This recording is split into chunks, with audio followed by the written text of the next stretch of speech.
নমস্কার, আপনারা দেখছেন নিউজ মুখ্য বার্তা। সকলের সাথে সকলকে নিয়ে নিউজ মুখ্য বার্তা দেখতে চ্যানেলটি সাবস্ক্রাইব করুন।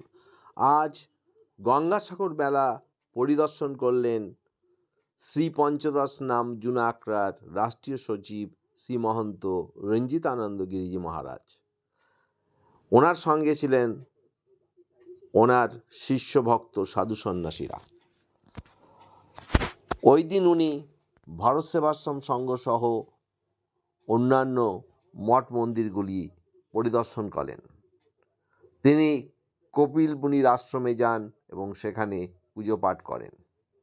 এই দিন সন্ধ্যায় উনি সুন্দরবন উন্নয়ন মন্ত্রী শ্রী বঙ্কিমচন্দ্র হাজরা মহাশয়ের সঙ্গে এক একান্ত সাক্ষাৎকারে মিলিত হন। সাগর মেলা প্রসঙ্গে শ্রী মহন্ত রঞ্জিতানন্দ গিরিজি মহারাজ মুখ্যবার্তাকে এক একান্ত সাক্ষাৎকারে কী জানালেন তা আমরা তুলে ধরলাম। ব্যুরো রিপোর্ট, নিউজ মুখ্যবার্তা। জয় মা জয় জয় গুরুদেব সদানন্দ নমো নারায়ণ। গঙ্গাসাগর মেলা 2024 এই 14 জানুয়ারি উপলক্ষে এবং 15 জানুয়ারি উপলক্ষে প্রতি বছর যে মেলা হয়, এটা আমাদের হিন্দিভাষী তথা বঙ্গবাসীর কাছে একটা বিশেষ গর্বের ব্যাপার। বাঙালির কাছে 15 জানুয়ারিতে আমাদের পৌষ সংক্রান্তি উপলক্ষে স্নান হয়, মকর সংক্রান্তি, আর যেটা হিন্দিভাষীর কাছে 14 জানুয়ারিতে এটা হয়ে থাকে। আমাদের কপিলমণি ভগবান দত্তাত্রীর মামা ছিলেন, আর সেই উপলক্ষে আমাদের সাধুদেরও একটা গুরুত্ব রয়েছে। এবং এই কপিলমণির এই গঙ্গাসাগর হলো সাগরদ্বীপে সাগর রাজার 60,000 পুত্রের মুক্তির জন্য এইখানে ভগীরথের তপবলে মা গঙ্গা প্রসন্ন হয়ে মা গঙ্গা হিমালয় থেকে গৌমুখ থেকে এই গঙ্গাসাগর পর্যন্ত এসে পৌঁছেছেন, তবেই তাদের মুক্তি লাভ হয়েছে। আর সেই মুক্তির দিকে মুক্তি স্থানে যেখানে কপিলমণি ভগবান নিজে তপস্যায় লীন ছিলেন, ইন্দ্রাদি দেবতারা এসছেন, এবং এই 32 কিলোমিটার বা 32 কিলোমিটার একটি টাপু, একটা দ্বীপ। এই এলাকায় অনেকগুলাই দ্বীপ রয়েছে সুন্দরবন এলাকায়, তো এটা সাগরদ্বীপ বলে পরিচিত।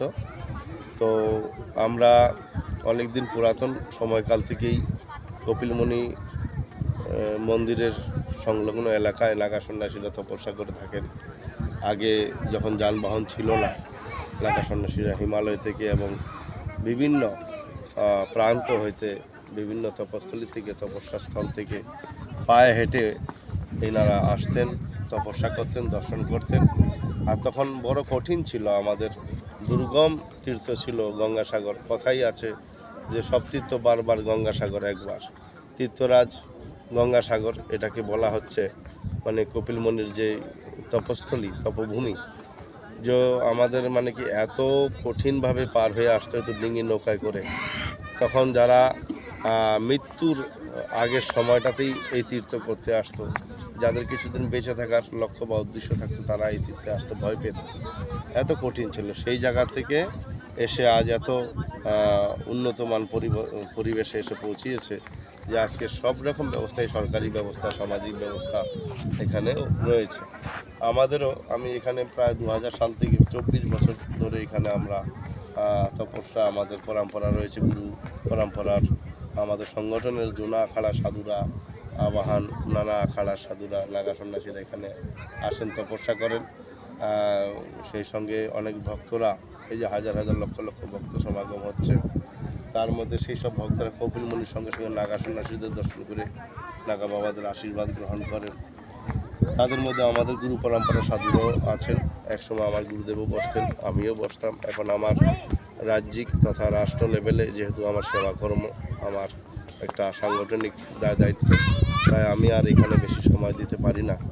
ফলে কয়েক বছর ধরে আসাও আমার বন্ধ হয়ে গেছে। এখন ব্যবস্থা অতীব সুন্দর, খুব ভালো লাগলো যে ওপার থেকে একদম এই গঙ্গাসাগর পর্যন্ত আসার যে ব্যবস্থা, আমাদের জেটির থেকে নিয়ে যানবাহন পরিষেবার থেকে নিয়ে একদম এই সাগর দ্বীপের কপিলমুনি মন্দিরের একদম সাগরের ঘাট পর্যন্ত এত সুন্দর পরিষেবা, এটা হয়তো এবার প্রথম না, আরও কয়েক বছর হয়ে গেছে।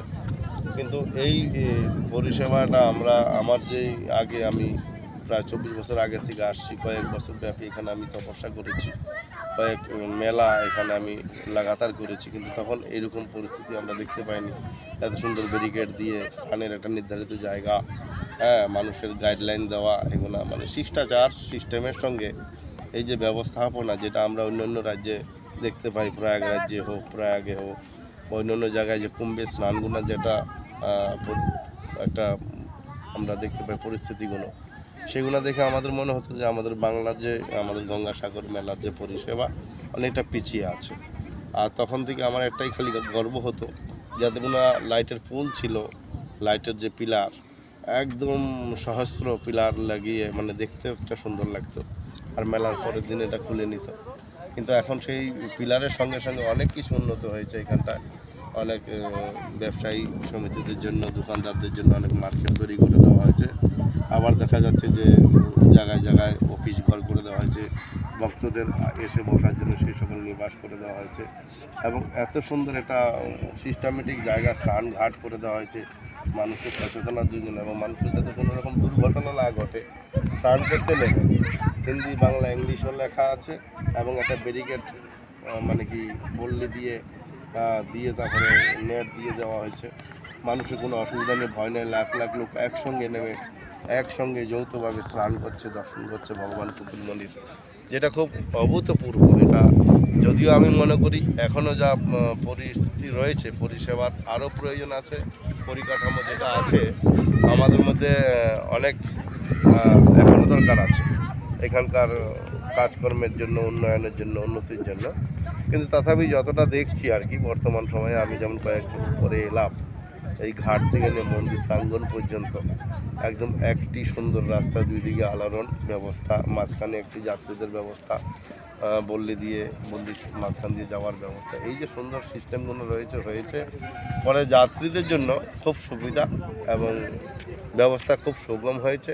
আমি আমার যে নাগা বাবারা আছেন, মহারাজরা আছেন, তাদের সঙ্গেও কথোপকথন করে জানতে পারলাম যে না, এইবার মানে কি পাবলিক তো অনেক হয়েছে, কিন্তু অসুবিধা কোথাও হয়নি, কেননা পরিষেবাটা ভালো ছিল, ফলে এক জায়গায় পাবলিক গ্যাদারিংটা হয়নি, রানিংয়ে ছিল, চলাফেরার মাধ্যমে ছিল, মানুষেরও প্রবলেম হয়নি, এলাকাবাসীরও প্রবলেম হয়নি, দোকানদারদেরও প্রবলেম হয়নি। আর আমিও এসে দেখলাম, আমার কাছে খুব মনোরম লাগলো, খুব ভালো লাগলো।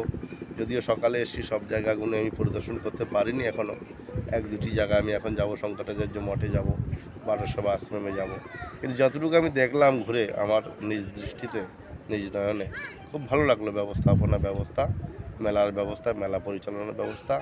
তার জন্য এই দক্ষিণ 24 পরগনা জেলা শাসক তথা এই রাজ্য সরকার, এই রাজ্য সরকারকে সার্বিকভাবে সহযোগিতা করার জন্য কেন্দ্রীয় সরকার